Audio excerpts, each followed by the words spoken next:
these green hills and silver waters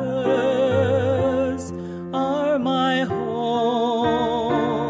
They belong to me. Good morning. Good morning. Hey, how are you?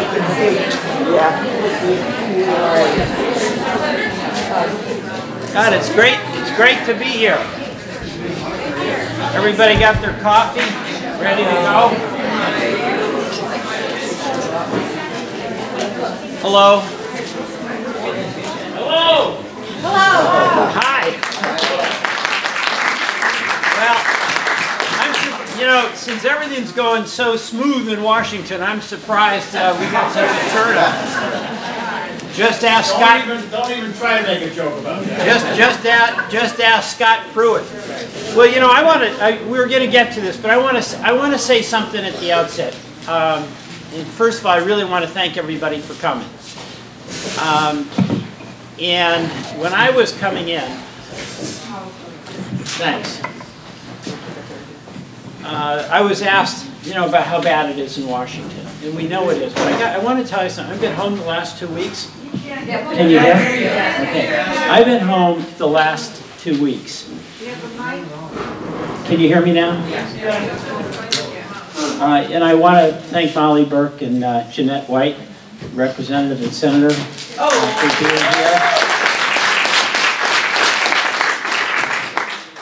Jeanette used to give me orders when I served with her in the Senate. I was smart enough to mostly obey, but never got away with anything. But I want to start out with, we're going to talk about Washington. We're going to talk about anything you want to talk about. But I got to tell you that as bad as things are in Washington, having spent the last 2 weeks here in Vermont, democracy is alive and well in our state. And I mean that. And what I've seen is that there's a widespread dismay, and rightful dismay, at what is happening in Washington. A breakdown of democratic values. A president who is constantly flitting from one vile topic to another. A person who, when he was running for office, demeaned women and Muslims. And it's offensive to all of us. And what I find as I travel around is a lot of people, because I'm in Congress, and Bernie gets this, Patrick gets it, hears it, is dismay. Because we don't support, we don't condone that activity. But what I've been so positive about in my travels around in the last 2 weeks is how whatever people think about what's going on in Washington, and however upset they are with how bad things are compared to where they should be, people are putting a stake in the ground here in Vermont and plunging in to make their communities better places and to create better lives. I was up at Kern Hatton a couple of weeks ago, and the work they're doing for young people is extraordinary. We had a farmer roundtable sitting in a greenhouse at Pete's Greens, where you've got these young people who, despite all the challenges that agriculture is facing, are getting together to create the best cheeses, the best beers, to get local vegetables out to market. Up at Spectrum, where I was some time ago, in Burlington, where young people have a place to go when their families won't take them anymore, and where you see arts programs really prospering against great difficulty. And I really say that because what I saw is that people are deciding that they will do every single thing they can where they are to make this a better community and to make it a better state. And we've lost our way in Washington. That's pretty clear. And my job is to do the very best I can every single day to be down there and start to reverse it. And these next elections coming up obviously are going to be extremely consequential. But while I'm trying to do my best down there, I'm inspired by people doing their best right here, because it's that commitment to democracy in a place where you can act. You can express your dismay, you can express your express your dismay, and you should. But what we all have to do is do what we can where we are to plunge in and absolutely try to tide us through what is a very, very tough time. So I want to say thank you to you, and I want to say thank you to Vermonters, and you're keeping hope alive that democracy is going to have a springtime in this country. So why don't I stop it there, and then we can open up for questions. But the one thing I do want to say, hold on a second. The one thing I want to say today is, you know, we had this extraordinary student-led event in Montpelier 2 weeks ago. And it was all about guns and common sense gun legislation. And this is an example of what is inspiring me. That was totally run by the students. They organized it from start to finish. There were many, many adults in the audience. Every one of us who was there, and Bernie and I were there, in a support role.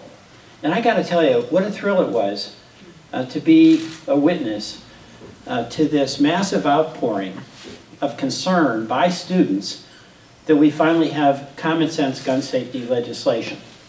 And really, and it's a real vivid example of what I'm talking about, of people at home nurturing democracy. And then the other thing is, on the advocacy by these students, they taught us something we should know. They're for gun safety. They're not for disrespecting a lot of Vermonters who've had a very good tradition of safe use of firearms. So their advocacy was about the safety of students. It was about the right of parents to be secure that when their kids get on the bus, that when they show up at school, they're going to be safe. It was not about vilifying people who have been part of a Vermont tradition of the safe use of firearms, of hunting, of being out in nature, of families teaching sons and daughters proper safety and teaching them about nature.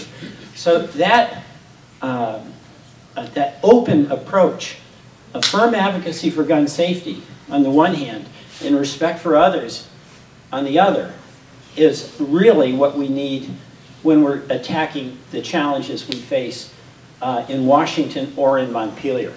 So today, you know, is the 2-week anniversary, and I think we have some folks who've been involved in Gun Sense Vermont who are here. And I just want to say thank you, and what you're doing makes a difference. Think about what's happened here in Vermont on gun safety legislation just in the past couple of weeks. It's tough down in Washington.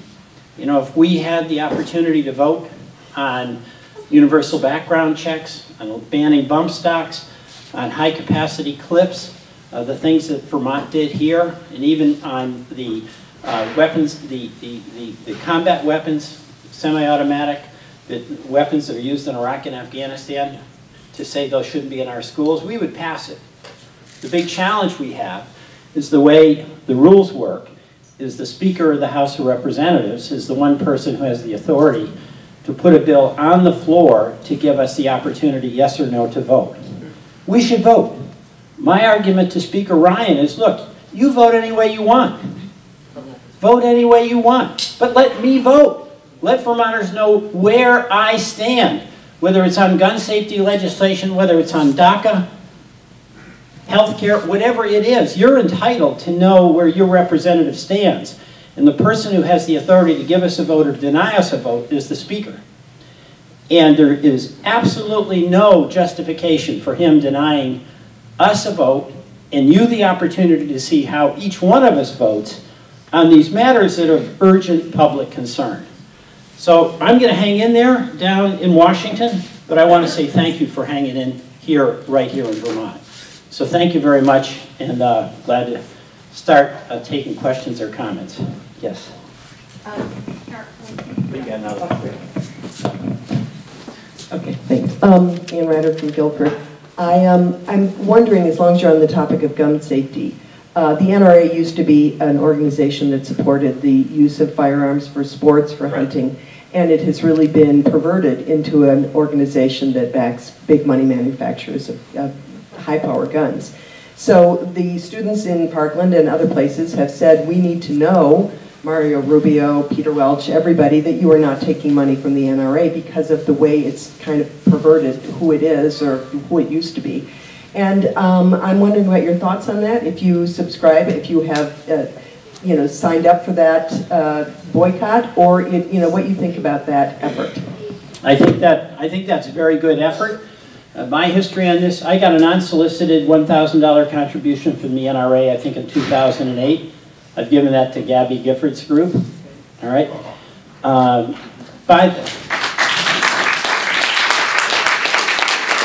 the way, Gabby was my classmate. I mean, she and I were very, very good friends. And I spent a lot of, when you're in your class, those are the members of Congress with whom you become the closest. You go through that common experience. And what an extraordinary person she is, along with her husband. But you're exactly right. The NRA used to be a different organization than it is now. It's essentially a pretty extreme operation down in Washington that is about protecting gun manufacturers. And, I have a D- rating and I'm working on F.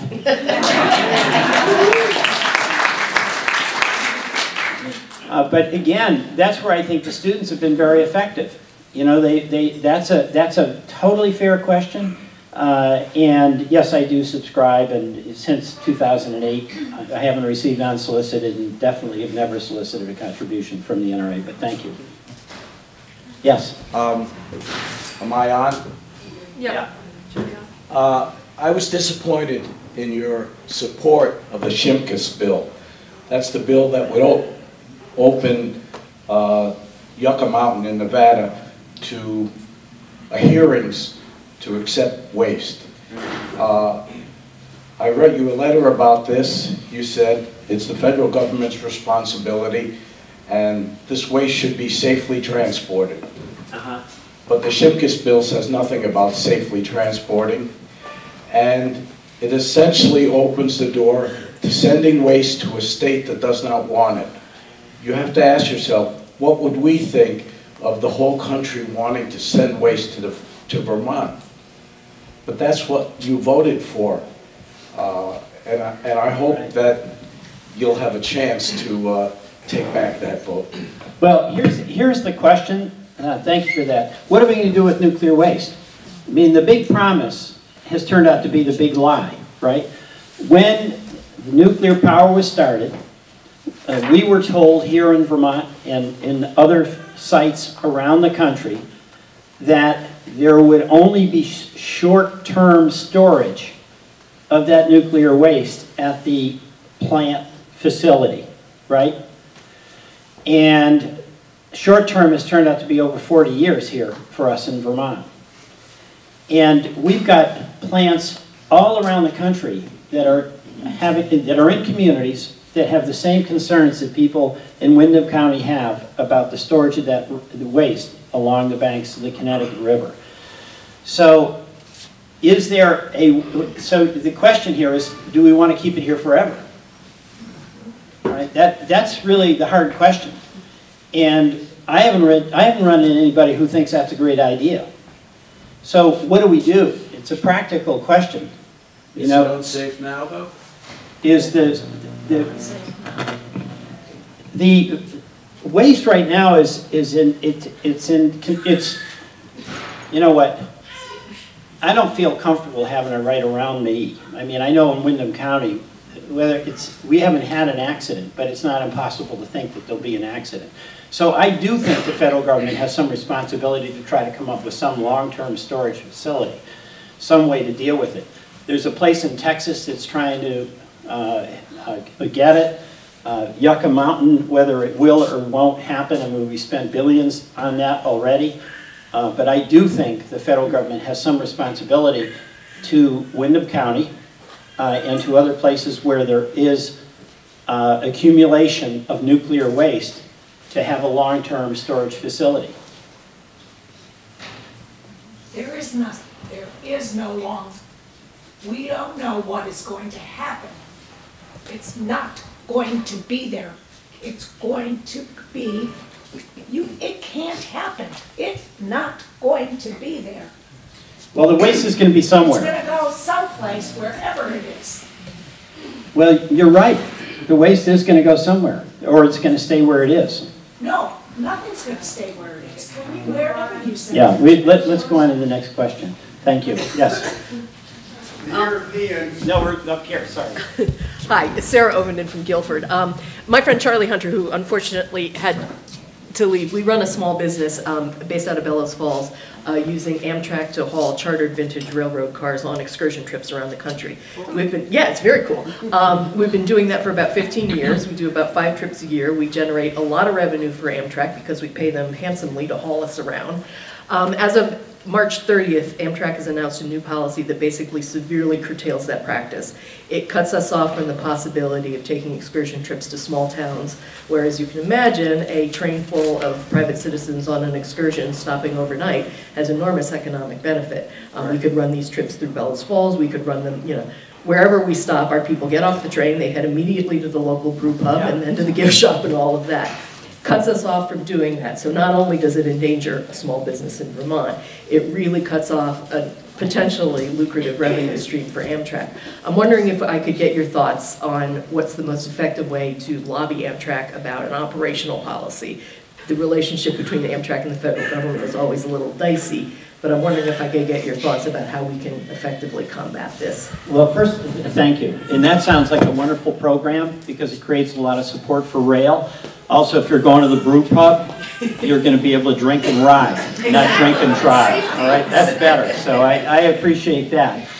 And you know what? Let's talk. Okay, and we'll follow up on that because I was unfamiliar with that. I like a lot what you're doing. I'd hate to see your efforts curtailed.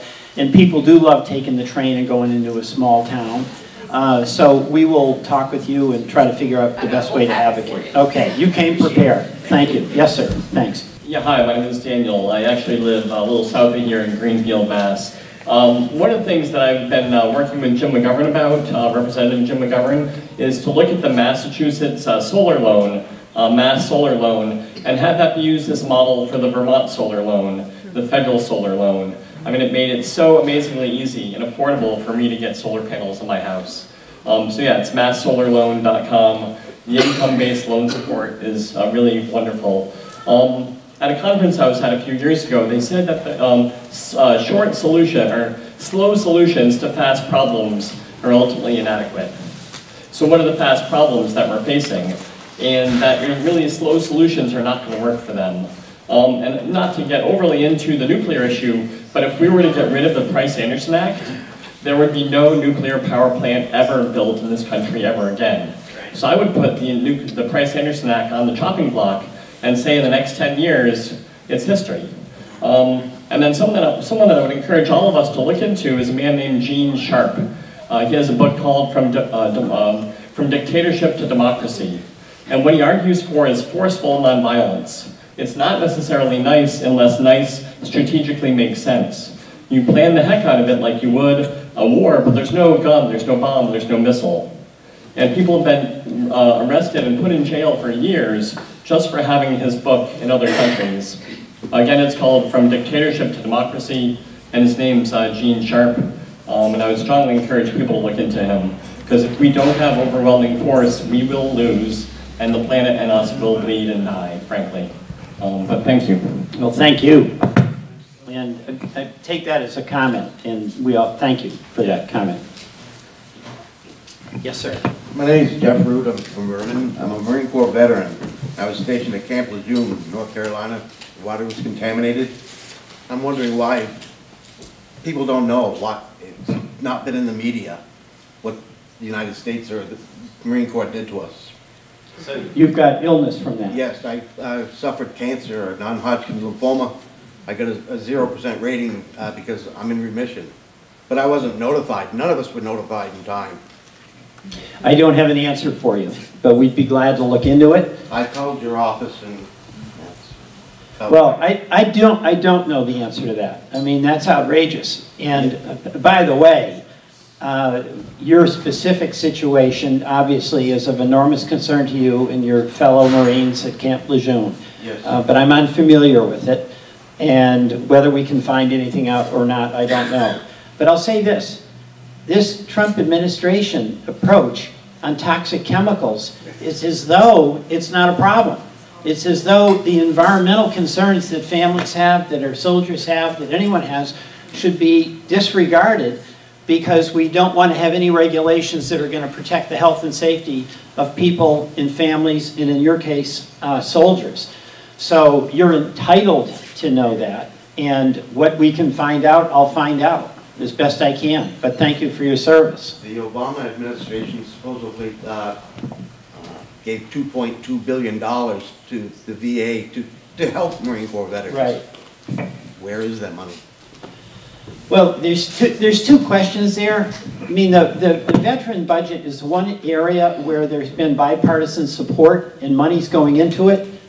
It's a huge managerial issue with the VA, but bottom line, the cost of the war should include the cost of caring for the warrior. And we have to maintain support to try to provide the health care that our veterans need. And there's a couple of real threats to the VA right now.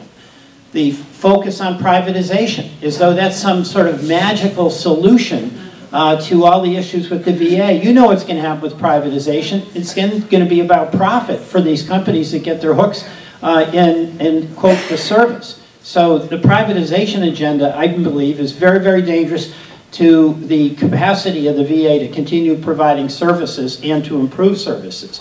That's one issue. Second, I got to tell you, this Dr. Shulkin, who is appointed, I mean, I don't know him, and there's no reason for me to dislike him, but does experience matter at all anymore? No, seriously. You know,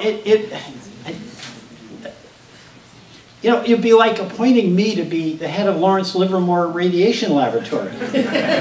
And some of you might say, Peter's a nice guy. Some of you might say. But this person who's appointed to oversee one of the most complex and largest bureaucratic institutions that we have, and where much of the challenges that we have in the VA are managerial and administrative, how in the world can we have an expectation that the person who may be a really fine doctor but has zero experience can do that job? And he got appointed because he was next to the president, and the president needed somebody, and he was there, and he appointed him to do it. So the privatization and then the disrespect for experience are two things that I see as very threatening to the VA, and we've got to protect and improve the VA. So thank you. Good morning, Peter. Kevin O'Keefe. I'm from volunteer from Gun Sense, Vermont. So what I heard you say was that any federal gun legislation is kind of a non-starter because of where the balance of power is right now in Washington. What do you think grassroots volunteers like myself and others should do? What's the next kind of thing that we might be able to focus our energies on, either federally or in the state? Well, first of all, the leadership, I mentioned this in the beginning, that the leadership that I'm seeing is coming from our local communities. And it is extraordinary what your organization and others and the students have accomplished here in the state of Vermont. I mean, this has been a very contentious debate.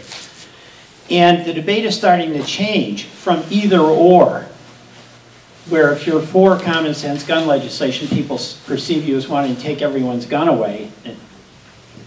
Or if you're against it, if you want to keep your right to hunt in target practice, it means that you're not for keeping AK-47s out of the school. I think we've crossed the line here, where what I'm finding is a lot of our gun rights folks understand they have they have the same fear everyone has about their kids being unsafe in school. So I just want you to feel good about what's been accomplished here in the state of Vermont. And by the way, I give Governor Scott a lot of credit on this, okay? I do. This was not easy for him. And just by way of background, you remember Parkland happened. I mean, feel good about this. I mean, feel good about what you've accomplished. Parkland happened, and initially the governor's position was, you know, we don't need to change the gun laws. And then Fairhaven happened. And I don't know how much folks here know about Fairhaven, but it obviously was really, really scary. The governor sent me a copy of the affidavit. A lot of you read it in the paper. And it was the opposite of Parkland, because this is a tribute to Vermont, everyday Vermonters. You know, within a half hour of that girl receiving the text from the young man, she told her mom, the mom told the school authorities and the local police, and within 30 minutes, they had eyes on this person. Remember all the mix-ups down in Parkland where all the warnings were ignored? Here in Vermont, we got on it right away. They interviewed, they didn't have a basis to hold him, but they stayed on it. They finally got his diaries, and of course he said in his diaries that his goal was to have the highest body count of any school shooting in the country.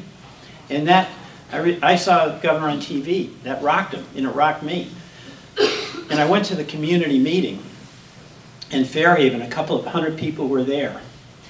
And the school officials, the chief of police there, the Vermont State Police Commander in the barracks, were answering every question.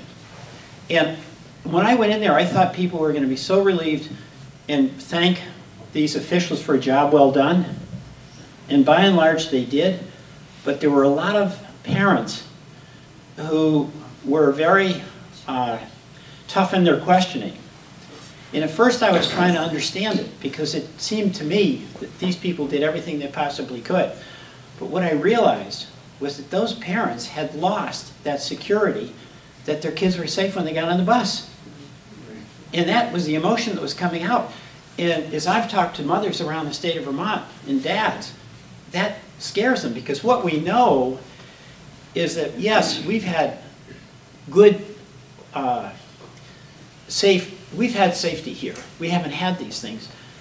But the illusion that it can never happen here has been shattered. Because there, but for the grace of God, you know, Parkland can be in Fairhaven or in Brattleboro or in Norwich. It just can happen. So what you've done, the Gun Sense folks, the students have done, has really made a difference. What we've seen with the legislative activity here in Montpelier. That makes a difference down in DC. And it's getting tougher and tougher for a lot of my colleagues who've wanted to welcome the embrace of the NRA because they're now fearful that there's a lot of moms and dads out there. They're now fearful that there's a lot of folks who are Second Amendment advocates that have every desire for the security of their kids and the safety of their families, as everyone here does. So it's getting tougher and tougher, and it's starting to change. And what I know is that if Ryan put these bills on the floor, like universal background check, like bump stock, like high capacity clips, like assault weapons ban, they would pass because a number of my Republican colleagues would vote for them. So we got to keep it up and not lose heart. But I encourage you to take some moment of satisfaction in a job well done. Yeah. Yeah. Hi, my name's Penelope Wurr. Nice to meet you. Put it up to your mouth. Sorry. Penny Wurr. Penny Wurr. Yeah, okay. Penelope Wurr, Penny Wurr. Congressman Welch, when S55 was passed, one of the aspects was that they got rid of the bump stocks, and then they also did the smaller Hold the mic up to Sorry, your mouth. very nervous. They got rid of Right up to your mouth. Right, Yeah. right up to my mouth. The smaller magazine, but they haven't made it. They're stopping the manufacture of it, but they haven't made it so that people who have those already, they still have them. So I'm just wondering, is there some way that Vermont could buy back like they did in Australia? Because it seems irrational to me to still have those things out here in, you know. Okay. Yeah, we've got, well, first of all, as you know, that'd be a state question as to whether they wanted to do a buyback program. You're referring to the program in Australia that was apparently quite successful where they purchased. Yeah, that's buying back guns. Yeah, But Jeanette, do you want to speak to that? We've got the State Senator O'Malley. Well, we did, what we got was what we could get. I mean, we could do a buyback, but it means that we'd have to convince the state to do it. And what passed about the manufacturing was an amendment on the floor to protect a business in St. Albans and a number of other businesses in the state. And S55 was not perfect. Some people thought it went too far. Some people thought it didn't go far enough. But it was what we could get. So I mean, at this point, we can't go any farther to pass more legislation around it. It just won't happen this year. And in terms of a buyback, if we could, we'd have to appropriate the money, is what we'd have to do. I just had an idea that maybe you could do a GoFundMe. And by doing a GoFundMe, you would actually just have people volunteer to give, to be part of the buyback. So it wouldn't be necessarily a form of legislation, but it would be something where, you know, hunters, if they agreed with that principle. You could almost set that up yourself, I would think. Yeah. You just volunteered for a new job. All right, thank you. Yes, sir. Hi, my name is Jason Bushy. I live here in Brattleboro, father of two. First question, what size mags did the Parkland shooter use? 10. 15 of them. And he carried them because they were easier for him to conceal than the 30-round mags. They wouldn't fit in his bag. Second question, what does this piece of paper actually do to defend my daughter? My daughter goes to school here in Brattleboro. What is that piece of paper going to do to stop a criminal? What piece of paper are you talking about? Any S55 or any of the other ones? What are the other two that the actual outright gun confiscation? You know what? I'll answer that as best I can. Number one, I think all of us acknowledge that if some bad actor wants to do some bad thing, there's no sure-proof law that's going to be able to be foolproof in stopping that bad actor from doing a bad thing. But having said that, we still have laws that reflect, in the case of the use of guns, some common sense things that might enhance safety. And I get it, you disagree, and you're walking away. I applaud that. But let me tell you, I think background checks make sense. It does hinder an American from being able to protect himself. I just think a background check makes sense. And I don't think it makes sense to have assault weapons in high schools. I applaud that. The 10-round mags is not going to stop anything. It does hinder an American from being able to protect himself from a tyrannical government. But it's not going to do anything to stop it. It's not going to do anything to stop it. That's what the Second Amendment's for. No, it is for other things. You know, we have a debate on the Second Amendment. The military to defend the Constitution of America from enemies, foreign and domestic. Right. But the Second Amendment, like the First Amendment, like every amendment, is not limitless. You know, in the First Amendment, we have a right to free speech, and we're pretty firm in our advocacy for that. But you cannot yell fire in a crowded theater. That's prohibited. The Second Amendment gives a right to bear arms, but it doesn't allow one to have a bazooka, a tank, an automatic weapon. So there are some limits there. So what are some of the reasonable gun safety steps we can take that are consistent with the right of folks to hunt, to target shoot, and to do things that they've long done? And I think that's a debate we're starting to have in this state and country, and I think Vermont's making progress on it. But thank you. Yes? This young woman here. Thanks. Hi, so I was personally just a legislative page. Okay. So my name is Lily Charkey-Byrne, and I was just a legislative page these last 6 weeks during the gun debate. And I was really impressed with all the work that our state did to fight what had happened in Florida and the other shootings across the country. And now that I'm back, I'm trying to figure out a next step for me after my experience in Montpelier and for youth in general. And I was just wondering if you have any ideas, and yeah. Well, first of all, thank you. But you know what? For all of us, I think one of the most inspiring things that has come out of this is young people saying our opinions matter. We have power. They're seizing that power.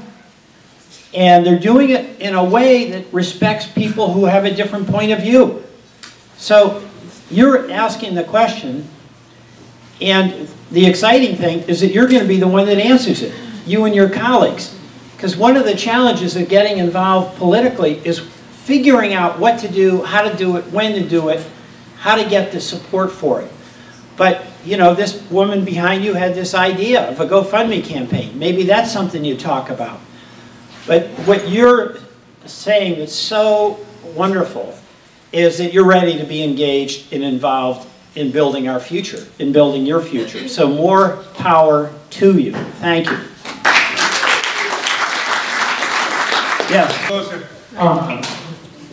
I had a question. What about the militarization of police, or the idea of putting guns in schools? I'm actually a hunter. I'm not against the Second Amendment.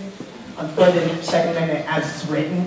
For one, it was an amendment to the Constitution, which means the Constitution can be changed, because it was changed for this to be put in it.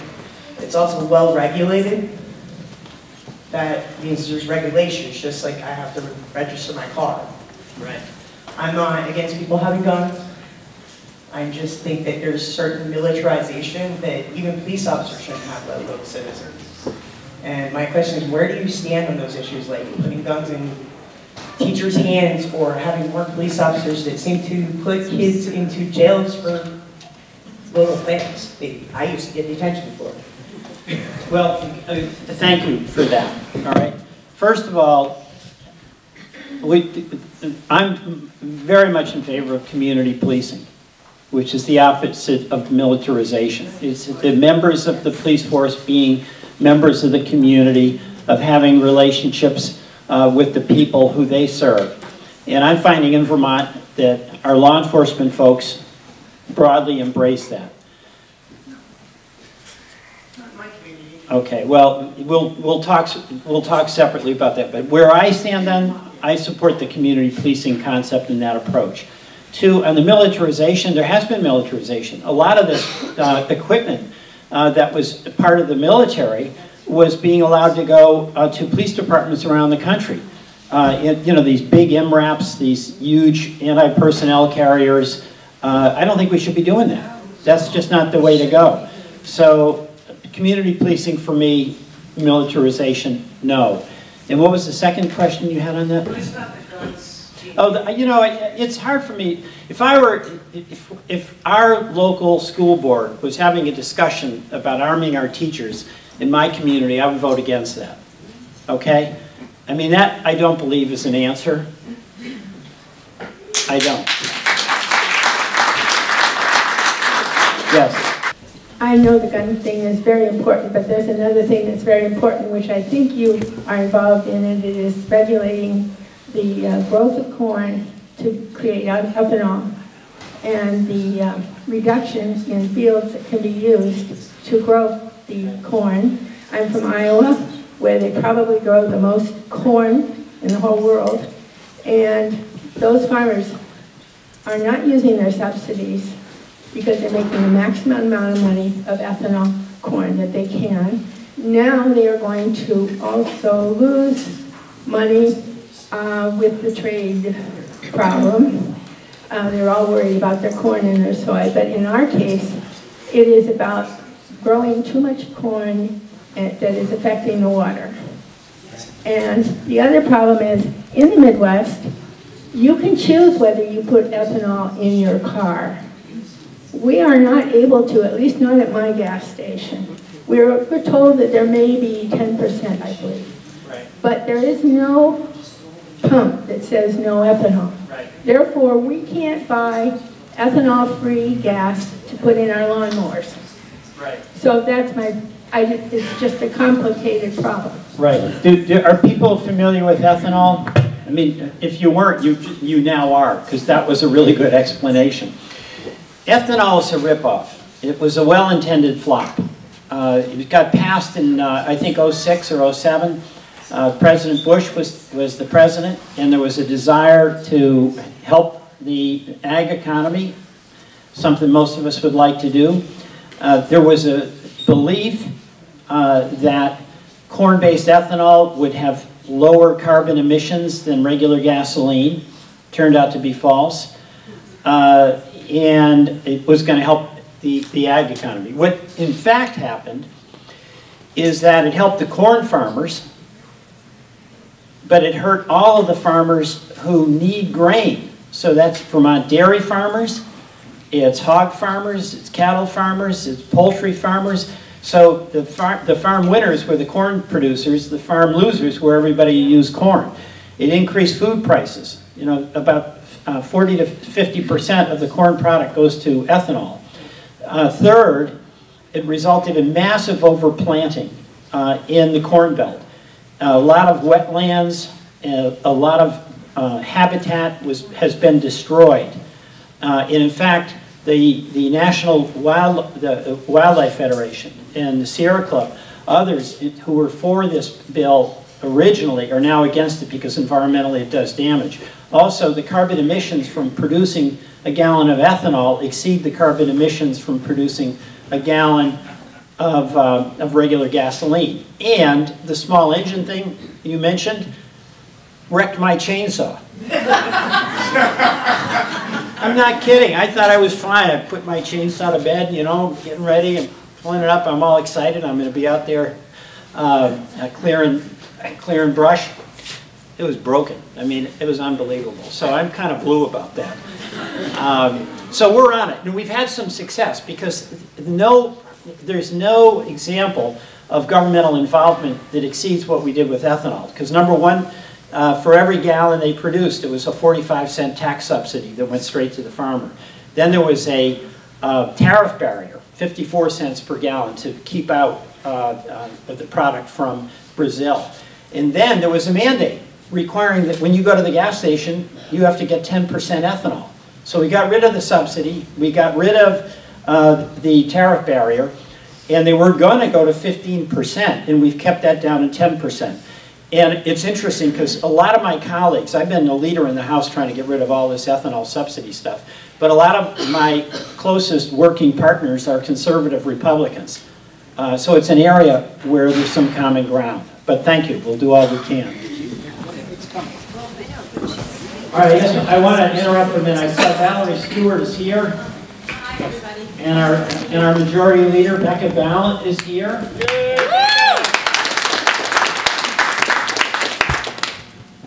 Go ahead. Sharon Couturier, Brattleboro. In a letter published in the Reformer last month, March, Dr. Dan Freilich indicated that he was going to oppose you in the primary, but that he would consider freezing that opposition if you would indicate that you would not take special interest money, which seemed to be his primary concern. Would you consider not taking private interest money? Well, he's talking about political action committee money. And I don't agree with Dan, and I don't agree with his analysis on this. Let me go through this. We all know there's too much money in politics. But what has made the huge difference in politics is Citizens United. Yeah. That has totally exploded the money that's coming in. Under current campaign finance law, any contribution I get from an individual or a political action committee, whether it's the Sierra Club or a corporation PAC, that has to be reported. So every single contribution I get, and I report them from $5 to the maximum, that is on file. Every single expenditure that I make in the campaign is on file. So you know exactly where the money's from and how I'm spending it, all right? Citizens United wiped that out. so that if you are a billionaire, like the Koch brothers, and you want to spend $5 million in the House race in Vermont, and by the way, they do this. You know, these guys with the billions of dollars, they have political advisors that look over the map of House races, look over the map of Senate races, and they see, hey, we got a shot at picking up that seat in Nebraska, or we've got a shot at picking up that seat in Vermont. Now, they won't just throw their money away, but if they think they've got a shot, they will. And then they can spend in this race, it could be in the Friedrich-Welch race, they could spend $5 million. He would not know who was spending it. I would not know who was spending it. And you would not know who was spending it. And let me tell you, that happens. That is happening. And that is ripping off our democracy. So the heart of this is we've got to get rid of Citizens United. And Bernie, me, and Patrick, we're all on constitutional amendments. But that was a 5-4 decision by the Supreme Court, and we need a new Supreme Court. I mean, this is outrageous. And, you know, we can argue and quibble about whether my taking money that's publicly disclosed from the Sierra Club or from a laborers group or any one you want, whether that is good or bad. And you're free to make your decision in voting for me on any reason you want. But if we're talking campaign finance reform, there is a cancer in our democracy, and it is Citizens United. That is the problem, and don't kid yourself about that.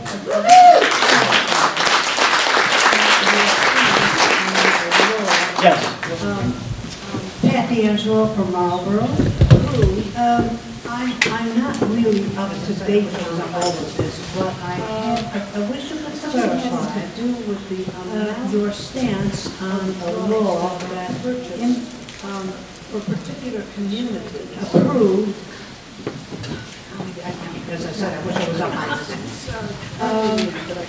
Something having to do with the amount. Hi, I'm Stephanie. I'm from Dominguez. Yeah, I believe that you co-sponsored some legislation that stopped the DEA from being able to regulate shipments to towns. They're getting huge shipments of opioids, and I really like about that. And also, did you mention whether you take... Hi, I'm Stephanie. I'm from Dominguez.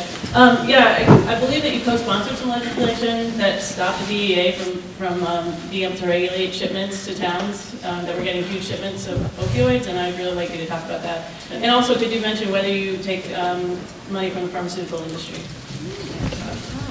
Every contribution I have is in my public record, so you can go through it and take a look. All right. The law that you're talking about, that was the subject of the 60 Minutes. I mean, here's the deal on that law.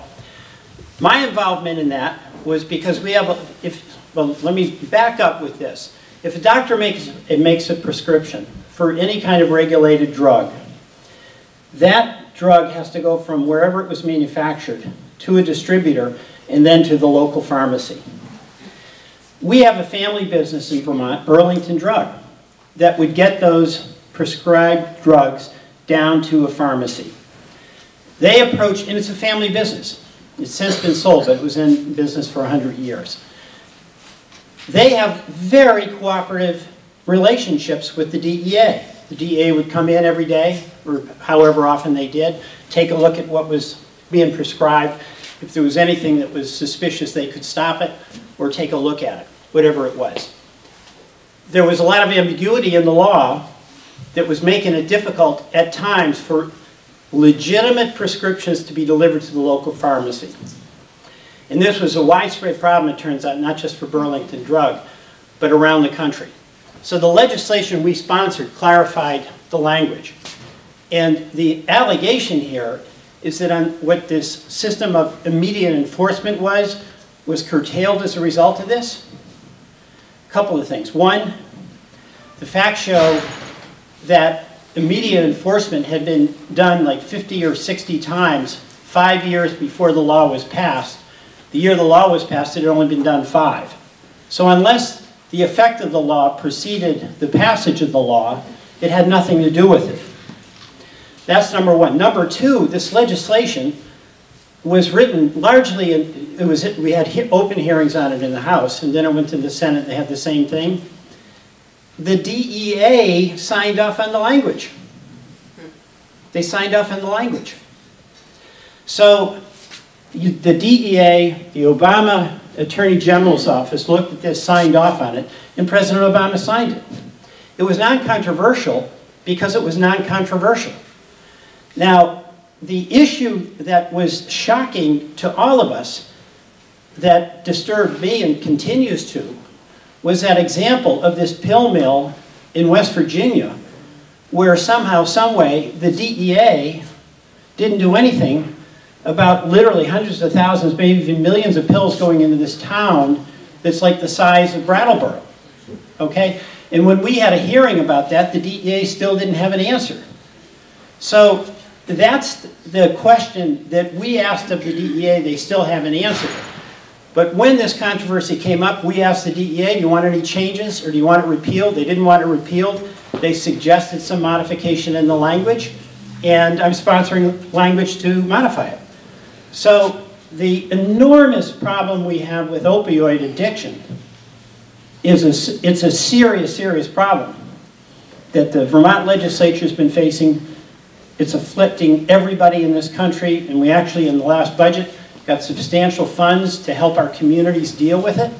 But the law that is in question here had nothing to do with what happened down in West Virginia or the explosion of the opioids. Yes?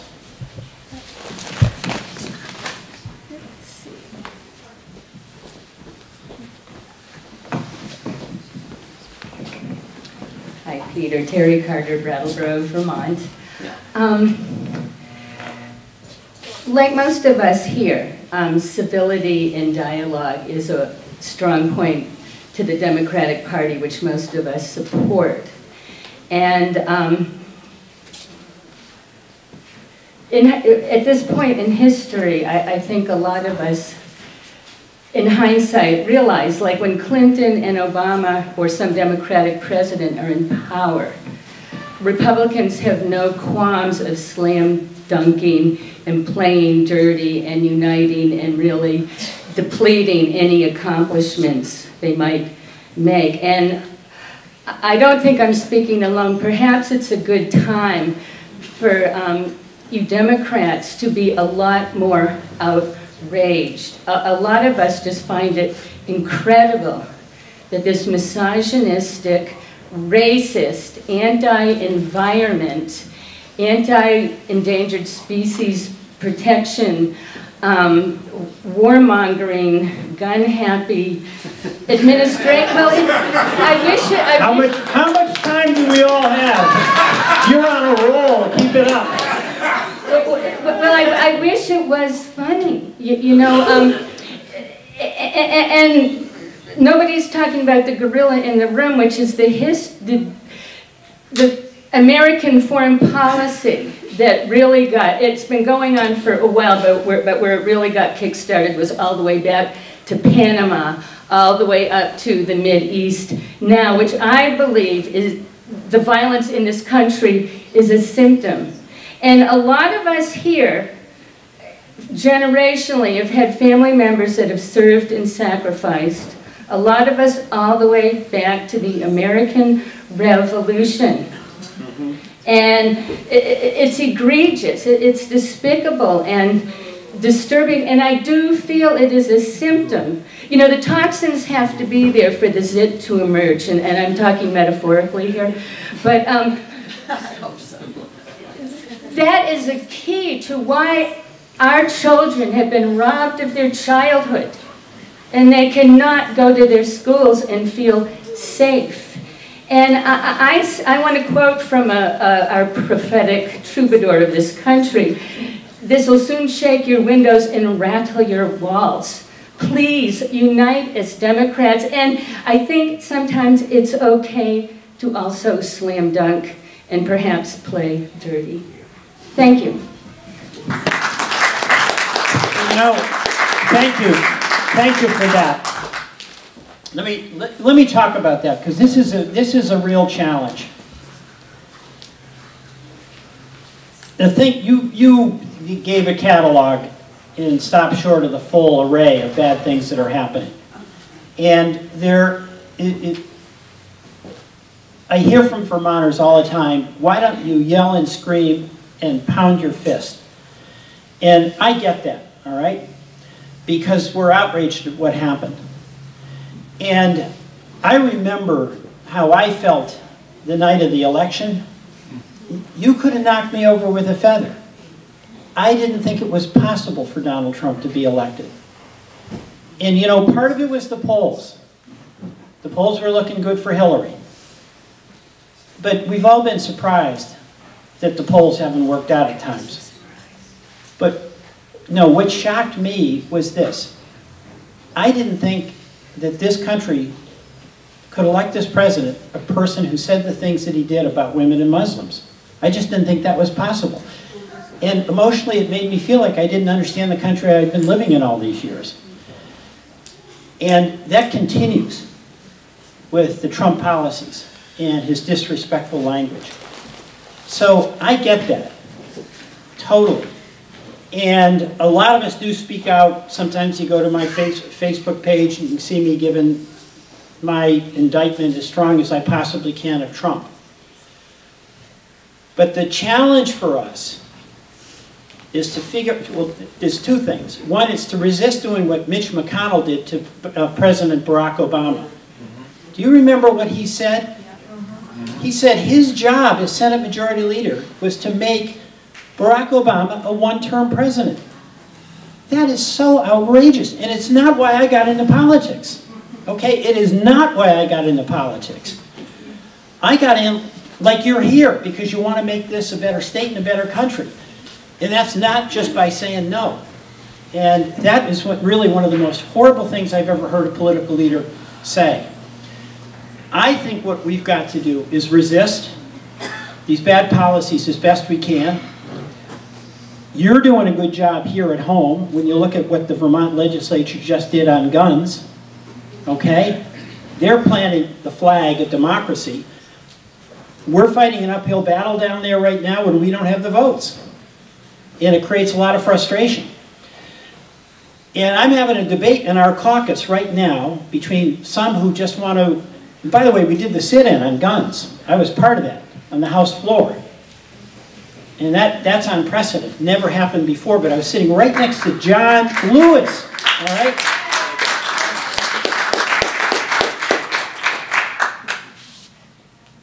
My view is that we have to do two things. Resist Trump, call him out for what it is.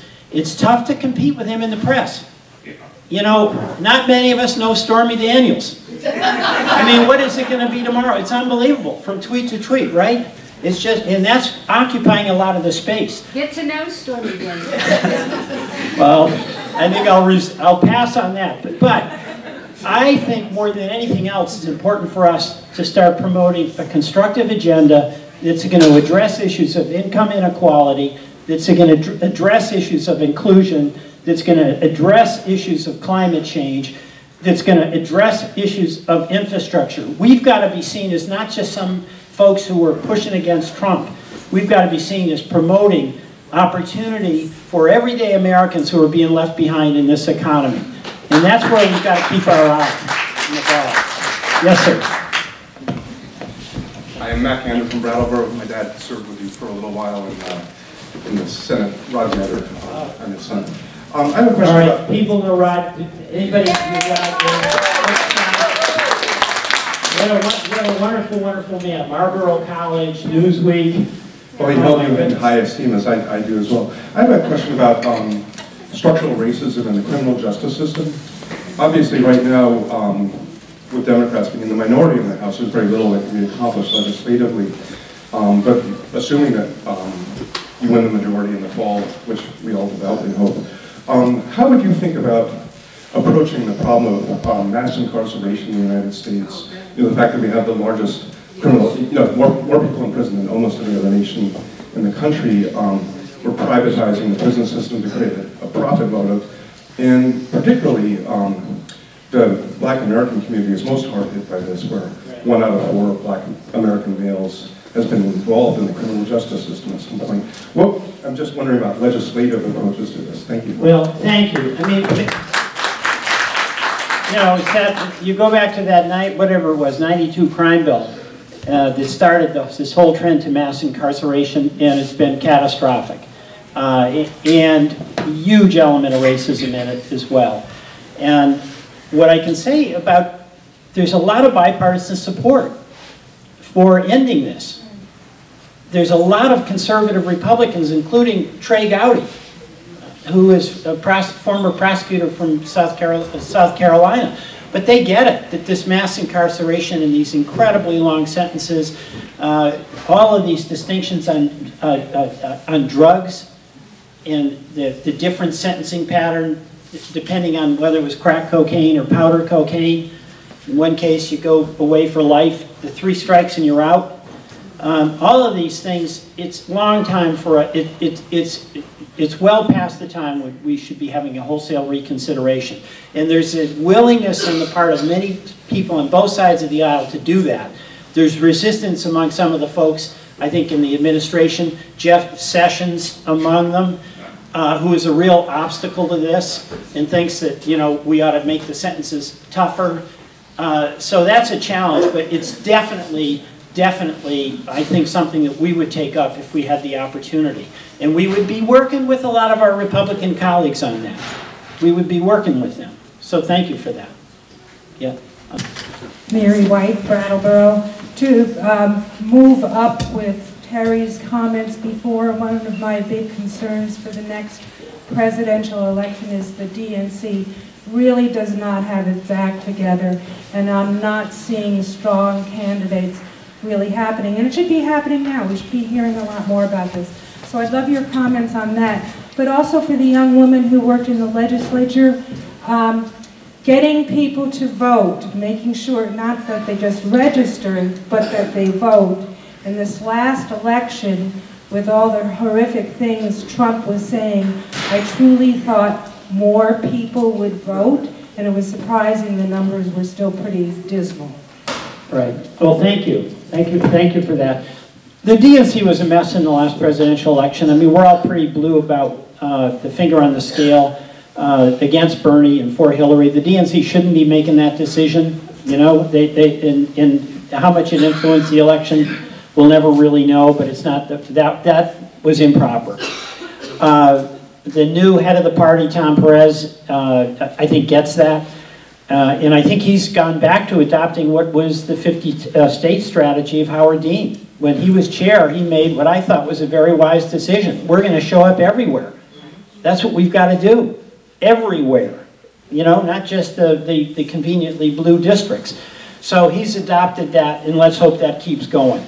I mean, in the congressional elections, as you know, there's just candidates, and really good candidates, in just about every district. So, thank you. Yes? Thank you. I'm Peter Abel from Brattleboro. I just have a couple of comments. I wonder if everybody is aware that the Center for Disease Control is prohibited by law from gathering statistics on gun violence in our country. We just changed that, I think. Oh, the omnibus bill. Great. So, yeah, glad to hear that. All right.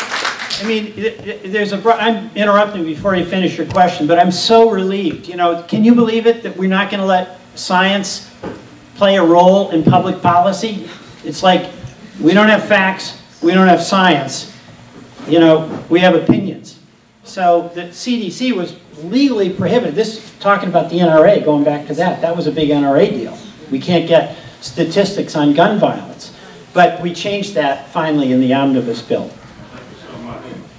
The other comment that I had, the second one, has to do with Citizens United, and I would urge everyone here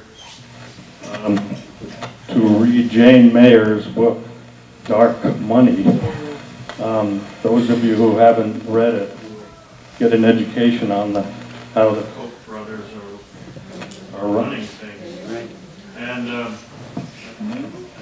guess this is failing. There it goes, yeah. And the other item has to do with what Mr. Gander refers to. I would recommend that everybody read the book, Are Prisons Obsolete? And it has to do with the prison industrial complex. The reason why so many blacks are kept in prison is that the folks who are running the prisons are making money. Now that's it. I mean, you saw the New York Times article maybe this week about, what state was it? You probably remember. Was it Mississippi, I think. Angela Davis wrote that book. Yes. Prisons Obsolete. Well, you're right, and I'm glad to see that Vermont's moving away from private prisons. I mean, it's really, really bad. Yes. Oh, go ahead. All right. Hi, Lily, congratulations on being a page and finishing. That's amazing. I was a page exactly 10 years ago, and I'm now the campaign manager for an incredible woman running for the State House of Representatives. So it's a truly informative experience, so congratulations. Women in Congress. Vermont is, as everyone probably knows now, the last state we haven't sent a woman to Congress. And that's embarrassing, to say the least. It's not okay.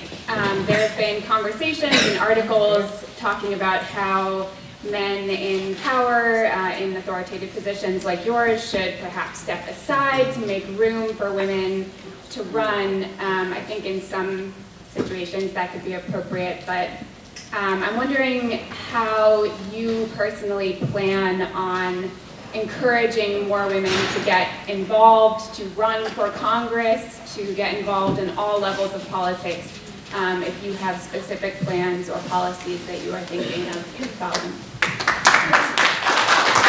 Well, thank you, and thank you for managing that campaign. I'd say a couple of things. Vermont does have that dubious distinction. You're right about that, and that's going to change. I mean, we're going to have some turnover, and we've got a lot of very good, very capable women leaders, as you know, in Montpelier and in local office. So that's going to happen, and Vermonters are going to make that decision when that time comes. I've been supportive. I mean, in Washington and in Montpelier of the women I work with. But what I'm seeing is that we're creating a really, really solid group of political leaders here. Majority Leader is here, Becca Ballant. How many years were you there before you rocketed? All right, quality matters. This woman's terrific. Yeah.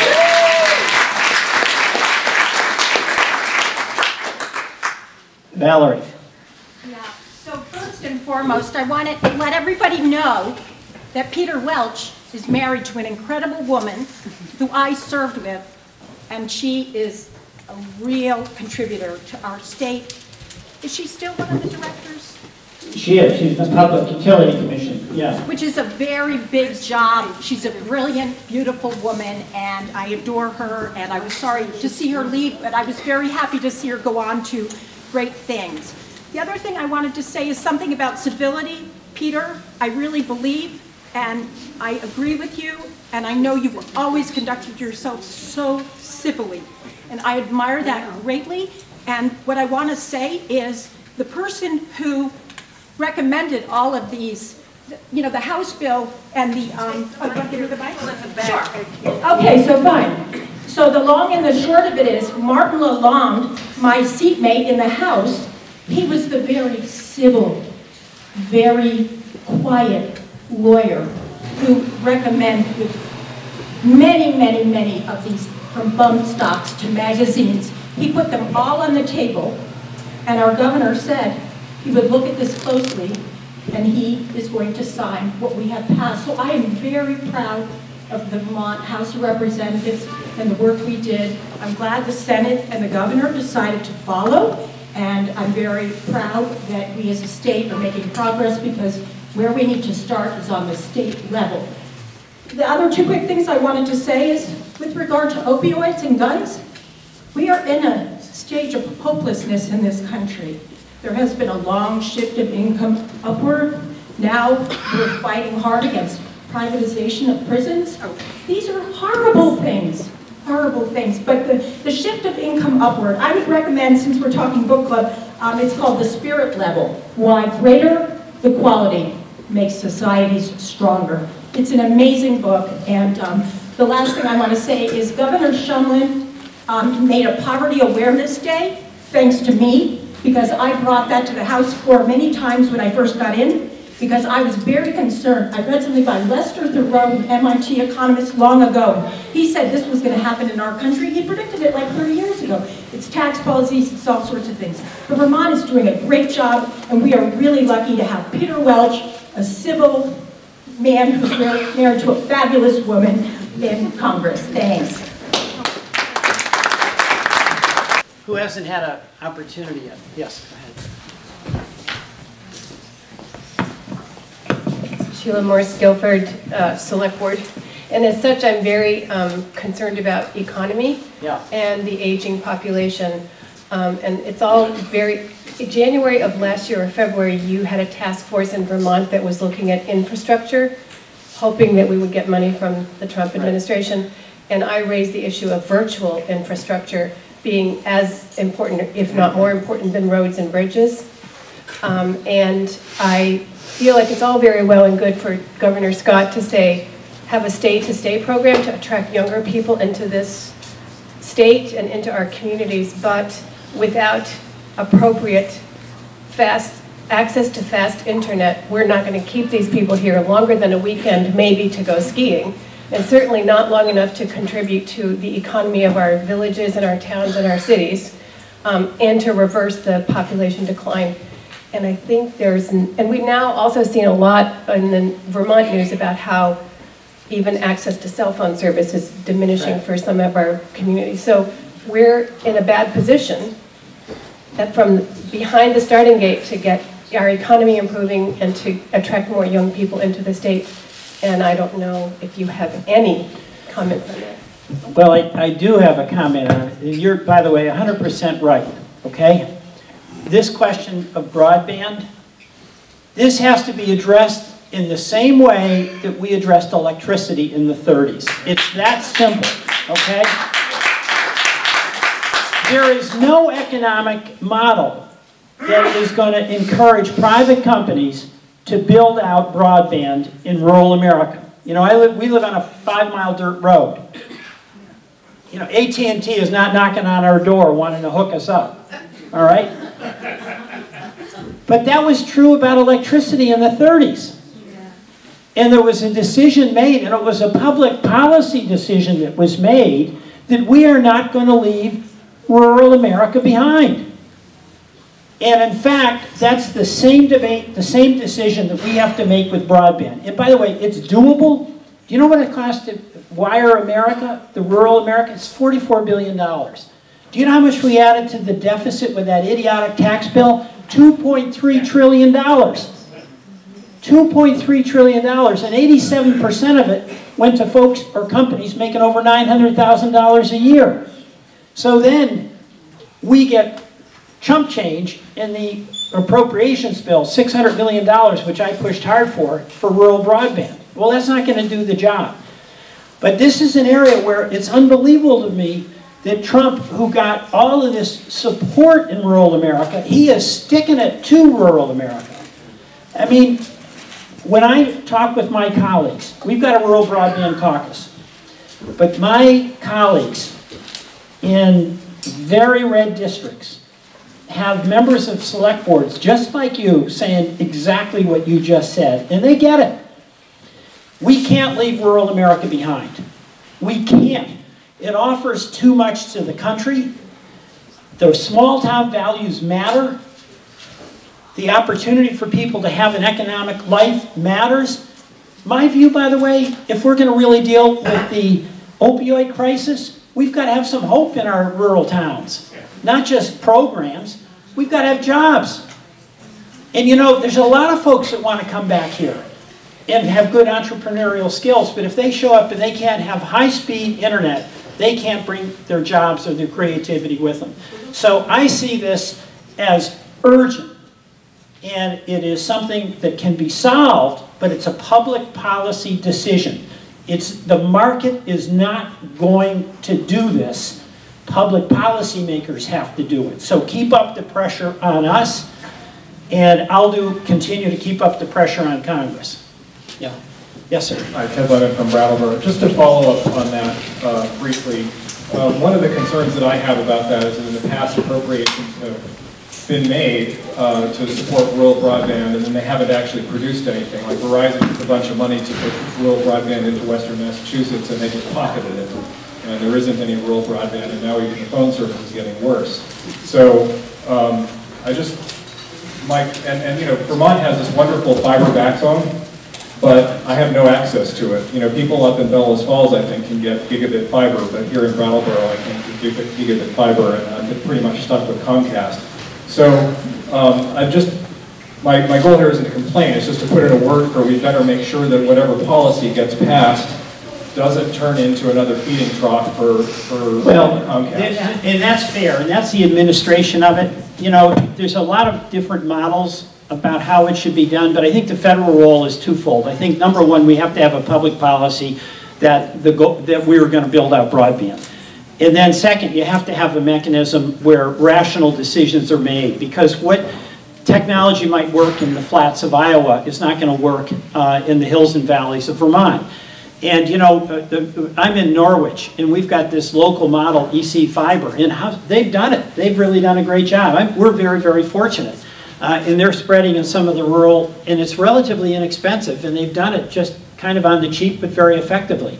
So the how-to is not what legislatively we would do, but you're absolutely right that you'd want to have some authority that would have responsible capacity to do oversight and to make those fine-point decisions about what works in one place isn't necessarily what will work in another. But bottom line, there's got to be a federal commitment, not this tokenism of $600 million when we've got a $44 billion problem. And that does come down to priorities. I mean, it literally is $2.3 trillion added to the debt. And the day after that, when we're talking about putting money into the National Institute of Health or for broadband, folks who just voted for that stupid bill are saying, well, we don't have the money. Well, no kidding. You know, no kidding. And that's the inequality. We're getting close to the last question here. Go ahead, sir. Thank you, Mr. Welch. I have one question. Probably about need 3 answers. However, what's happening? Only 3? Most politicians can do better than that. I haven't heard a word about Social Security, Medicare, or the balancing of the budget and reducing our deficit. Now, when are we going to get the Congress of the United States to get us on a sound ground on Social Security and Medicare? Now, President Johnson is the one that put it into the general fund budget so they can take all the money that we have saved for Social Security. Why don't we rescind that particular message and get us back to the original Social Security that was delivered by Congress? Well, okay, thank you. Why can't we balance a budget in the United States Senate? Well, you know, we balanced the budget when we had a president whose name was Clinton. 2 years in a row. All right, look, you know what? It's complicated in one way, it's simple in another. All right? If you want to have a balanced budget, you can't add $2.3 trillion with a tax cut that goes to people making over $900,000. All right? That has consequences. And by the way, they have real consequences. By the way, you know what they're talking about, Paul Ryan? It's a way to help pay for that? Cut Medicare. Cut Social Security. That's outrageous. I mean, folks aren't making it on Social Security. Thank goodness we have Social Security. It's made a huge difference in the well-being of millions and millions of Americans, and we've got to preserve it. But if you add to the deficit with these reckless fiscal policies or wars without end, then you threaten our capacity to invest at home. Social Security and Medicare. And then second, on Medicare, it's on health care. We've got to deal with the cost side of that. You know, we've got to have access, but it's got to be affordable. And I don't care whether it's a taxpayer finance plan whether it's individual pay plan or employer-based plan, if the cost of healthcare continues to rise much faster than inflation, then we're not going to be able to keep up. And the cost side on healthcare, like prescription drugs, is a place where with governmental action on behalf of consumers and the well-being and sustainability of a healthcare system, we can have it. But you raise a very good question, but it does go to the fact that there's an enormous amount of hypocrisy among some of my colleagues who today will vote for a $2.3 trillion addition to the deficit and tomorrow say we don't have money for the nutrition program. Okay? There really is a priority question here. And we'll have the last question be the person from the first question. It's good to see you. I'm curious, we hadn't said a word about the horror in Washington about the policies around immigration, and I'm curious about your thoughts about the militarization of our southern border. That's very concerning. Okay. You know, this is heartbreaking. I mean, it's unbelievable that it's heartbreaking. You've got, the most vivid example are these 800,000 or so, maybe more, maybe less, the Dreamers. People who, you know the story. They were brought here as kids. They know no country other than the United States. They oftentimes don't even speak the language of their parents' country.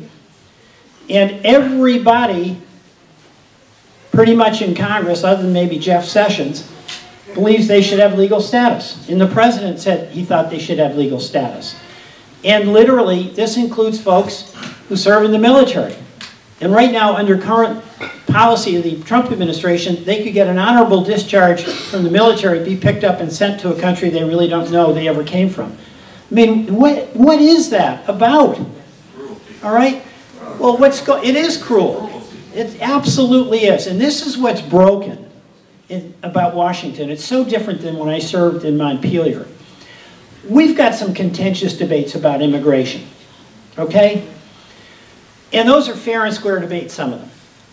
What is the proper border security? I mean, the wall, no. I bet border security, yes. But the point is that whatever our arguments are about border security and other immigration policies, when you have a group of people that we all acknowledge are entitled to legal status, a group of people who has been serving their country as first responders and in the military as school teachers, we should take the action required to provide security to those families and not use them as a hostage to get our way on other issues that are in dispute. And I have always believed that what we should do is have up or down votes on discrete issues. Because A, you can make progress, and then B, you can hold me accountable. You can hold me accountable. When you get these budgets where everything all gets packed in, well, there's a lot of reasons to vote yes and a lot of reasons to vote no, and it's about obscuring accountability. So Dreamers is an issue where I've said to Ryan over and over again, Paul, let us vote. What's the problem? Let us vote. Now, they've got their own politics on their side, but it's inexcusable. And it is, the person used the word cruel, it is cruel. And the Dreamers, you know, you're just heartbroken. You meet these people, they're like, they could be our kids, you know? So thank you for that. And I just, that's the last question. I just want to say, you know, Windham County is a wonderful place because I'm not saying everybody's always polite down here. But everyone's involved and engaged and they care about the future. And that commitment to democratic participation from this young former page to seniors who are here, that's the tradition that each one of us is a custodian of. And no matter how bad things get in Washington, the decision we have to make is whether we're going to continue to use the energy we have in a way that we can, in a place where we live, to maintain that democratic tradition. That's what is within our control to do, and you're doing it. And I just want to say to you, thank you.